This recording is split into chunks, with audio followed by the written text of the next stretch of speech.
आपको पता है आखिर ऐसी कौन सी चीज है जिस पर आपका बिल्कुल भी कंट्रोल नहीं है और वो चीज आप पर बहुत ज्यादा हावी है। ज्यादा सोचने की जरूरत नहीं है, मैं आपको बताती हूँ।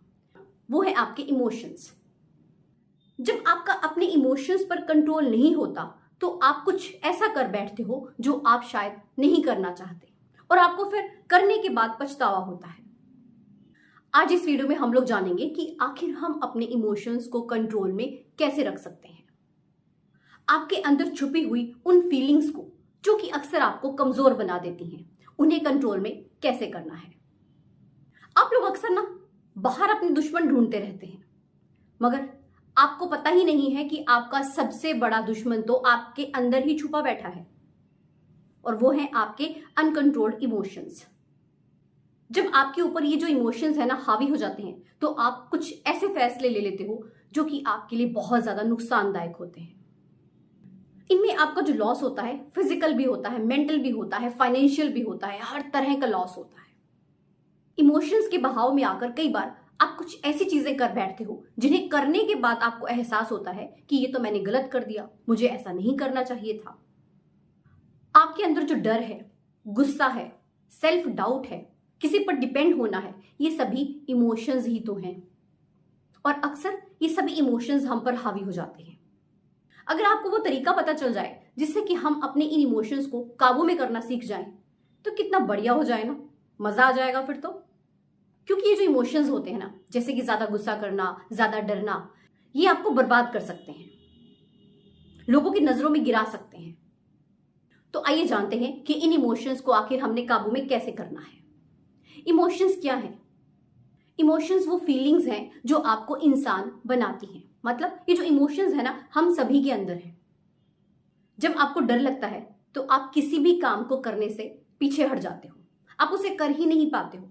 आपने अक्सर देखा होगा, आप बहुत सी प्लानिंग्स करते हो मगर उन प्लानिंग्स को आप एग्जीक्यूट कर ही नहीं पाते हो, सिर्फ डर की वजह से। वहीं जब आप दुखी होते हो तब जो आपकी हिम्मत है ना वो टूट जाती है। ऐसा ही होता है ना। और इन सब के पीछे पता है कारण क्या है? आपके अनकंट्रोल्ड इमोशंस। आपकी हार का सबसे बड़ा कारण अगर कोई है तो वो आपके इमोशंस ही हैं और कुछ नहीं।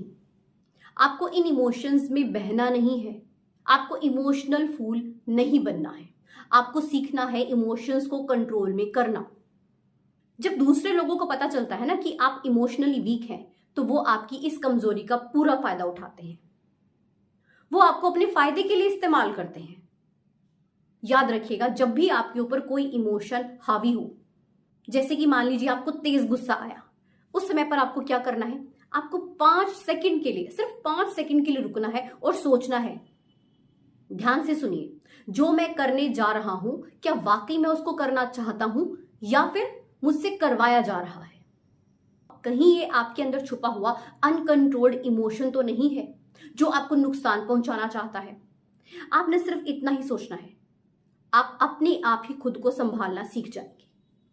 क्योंकि ये वाकई में आपके अंदर छुपा हुआ अनकंट्रोल्ड इमोशन ही है और कुछ भी नहीं। ये आपके अंदर छुपा हुआ आपका दुश्मन ही है और कोई नहीं। आपको इस बात को समझना होगा।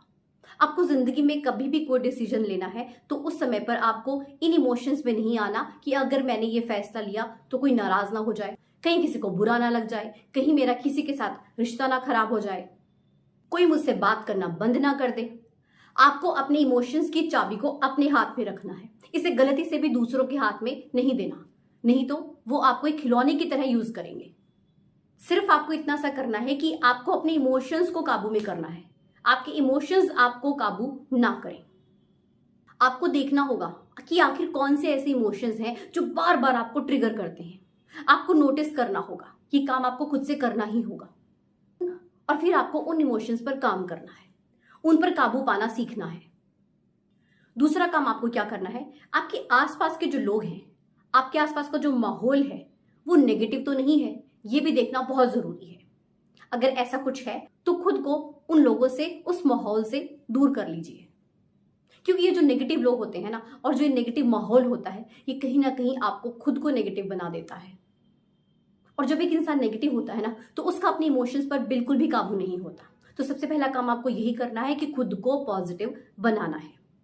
वैसे भी कहा जाता है ना कि संगति का बहुत इफेक्ट पड़ता है। आपके आसपास का जो भी दायरा हो ना, उसमें कोशिश करें कि जो भी लोग हैं वो पॉजिटिव सोच वाले हों, वो ऐसे लोग हों जिनका उनके इमोशंस पर पूरा कंट्रोल हो, क्योंकि अगर ऐसे लोगों के साथ आप रहेंगे तो उनका इफेक्ट आपके ऊपर डेफिनेटली पड़ेगा।